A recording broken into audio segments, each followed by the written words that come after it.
السلام عليكم ورحمة الله وبركاته. ازيكم عاملين ايه؟ اللي مهتم بالجديد والمفيد فعلا من التطبيقات اشترك في القناة وفعل زر الجرس عشان يوصلك كل ما هو جديد ومفيد فعلا من التطبيقات. في القناة عندي اقدر افيدك التطبيقات الحديثة اللي بتسهل عليك حياتك اليومية والتطبيقات الفيك وكمان التطبيقات الهاكر. النهارده ان شاء الله مع شرح تطبيق جديد واسمه كيوي دوت كوم. رحلات رخيصة. التطبيق ده مساحته 23 ميجا، محمله اكتر من 5 مليون شخص. التطبيق ده تطبيق خاص بحجز رحلات الطيران او بحجز تذاكر الطيران. في حالة ان انت حابب تسافر من بلد لبلد او داخل البلد اللي انت فيها، فانت بتقدر تحمل التطبيق ده وتقدر تشتغل عليه.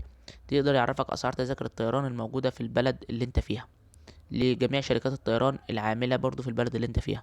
يعني لو انت مثلا في القاهرة بيعرفك اسعار تذاكر الطيران بتاعة شركة مصر للطيران، بتاعة شركة الامارات للطيران، شركة قطر، شركة السعودية، الطيران السعودي، الطيران الفرنسي، الطيران اللوفتهانزا بتاع الطيران الألماني. كل اسعار تذاكر الطيران او كل شركات الطيران او كل رحلات الطيران الموجوده في البلد بتاعتك اللي رايحه نفس المكان اللي انت عامل الواجهه بتاعتك ليه، او البلد اللي انت مسافرها، او المدينه اللي انت رايحها.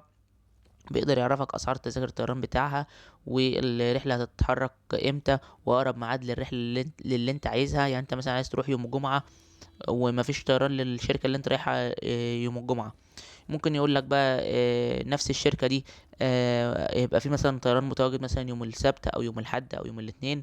اما لو انت مش لو انت مصمم في الجمعة يعني، فيقول لك مثلا في شركة تانية هيكون فيها طيران يعني متاح يوم الجمعة، اليوم اللي انت رايحه. كمان بيعرفك الخدمات اللي هتكون متوفرة ليك بالنسبة للطيران. لو الطيران هينزل ترانزيت في حتة الترانزيت هيكون قد ايه، المقاعد المريحة، والطيارات الكبيرة والطيارات اللي هي اللي بتكون مساحتها صغيرة او المقاعد فيها مش مريحة، ده طبعا بيكون سعرها اقل علشان الخدمة بتاعتها مش بتكون افضل حاجة. ده كده الغرض من التطبيق، وده فايدة التطبيق. مشكلة التطبيق ان هو بيتضمن اعلانات وبيطلب منك الاشتراك، بالاضافة لان التطبيق بيكون باللغة الانجليزية ومفهوش لغة عربية. بالاضافة ان بعض الناس بيشتكوا من ان التطبيق لما بيتعاملوا معاه ويحبوا ان هم يغيروا ميعاد الرحله او يلغوها او كده، ما بيرجعوهم لهمش الفلوس بتاعتهم. بالاضافه لان في برضو بعض الناس بتشتكي من ان هم بعد ما بيحجزوا طيران وبيكون مثلا الطيران ده هينزل ترانزيت في بلد، ممكن يجوا بعديها يقول لك الطيران بتاعنا ميعاده هيتغير والسعر هيزيد. يا اما تكمل معانا، يا اما تلغي الرحله. وفي حاله ان انت تلغي الرحله مش بيرجع لك فلوس. فده ده شكاوى بعض الناس يعني.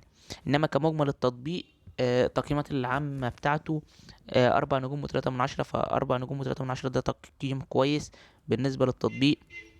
فطبعا الحاجة اللي انا بقولها دي بتبقى حالات استثنائية، بس احنا طبعا بنحب نقول كل الحاجات الإيجابية والسلبية، حتى لو السلبية قليلة او حتى لو والإيجابية كتيرة، لازم بنقول كل حاجة موجودة عن التطبيق. بس كده، لو عجبك شرح التطبيق تدوس لايك للفيديو. لو عايز شرح تطبيق معين رسيب لي في الكومنت. لو شفت ميزة او عيب للتطبيق في اي تحديث من التحديثات القادمة اكتبها في تعليقات الفيديو. شكرا، سلام عليكم.